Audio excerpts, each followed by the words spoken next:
The man who's won it 2 times is Ernesto Bertarelli, and they've been training for this year's event, or next year's event, early next year, in Ras Al Khaimah, right here in the UAE, and he joined us in the studio earlier on. Okay, Ernesto, great to see you here. First of all, I want to know what it's like to be a 2-time America's Cup winner, because there aren't too many of those around, are there? Well, it's a child's dream to be able to win the America's Cup, at least if you like sailing. But you never think you'll get there, because it's the pinnacle of sports, like, you know, being on top of Mount Everest. You never think you'll get there. So I started as a kid, and little by little did better and better, got good guys around me, built a strong team, and went to New Zealand and won a first time. First time that the Cup ever came back to Europe, so that was a big deal. We organized a fantastic event in Valencia in July 2007 and won again. And that was quite a good regatta. I mean, every tricks in the book were played, and the last regatta was won by 1 second, and so it was really exciting. The one thing that I know people, including myself, we've been excited that the fact it's going to be here. It's going to be Ras Al Khaimah. But now it looks like it possibly isn't, without going into the complex legal arguments. Why Ras Al Khaimah? Why did you choose that place to defend your trophy? After we won in Valencia in 2007, we tried to repeat the success we had, and we had 20 teams, and we were ready to go, and Larry Ellison's team from America said, hold on a second. I want to challenge you with a gigantic multi-hull. I said, well, hold on, Larry, you know, we have 20 teams here, we're ready to go. I said, no, no, no. So we've been in court 8 times now, and here we are with gigantic multi-hulls in the month of February. Normally the Cup runs in the summer, and we had to find a place where to race, and it happens that here in the Emirates there is brilliant sailing condition. We actually trained, Alinghi trained in 2006, 2007, preparing for the Cup here, and Ras Al Khaimah has been very open, very easy to deal with. They put together $120 million worth of infrastructure. Yeah. They built a man-made island for us to put our base, and we sail every day, and it's beautiful. It's absolutely beautiful. No doubt about it. I saw some pictures, quite amazing pictures of the craft itself, because it was built in Switzerland, being sort of airlifted by a helicopter.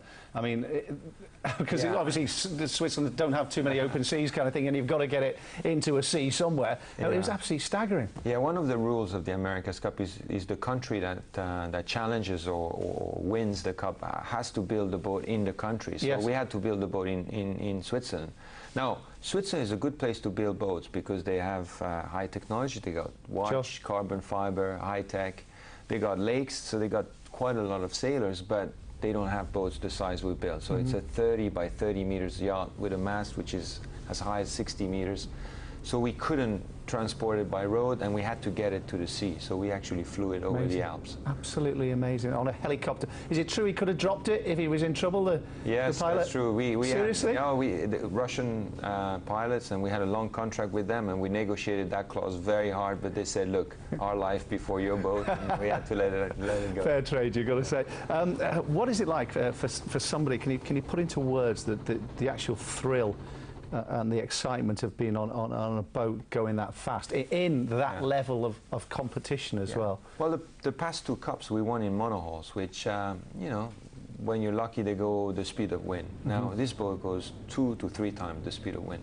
And the first exciting is that nobody knew if we were going to be able to put together a machine that big, that fast, that light, that stiff. And the first day we went sailing, all the engineers said, oh, careful, careful, but the boat is just fantastic. It was born to do what it's doing, and the feeling is the same feeling you have when you go flying.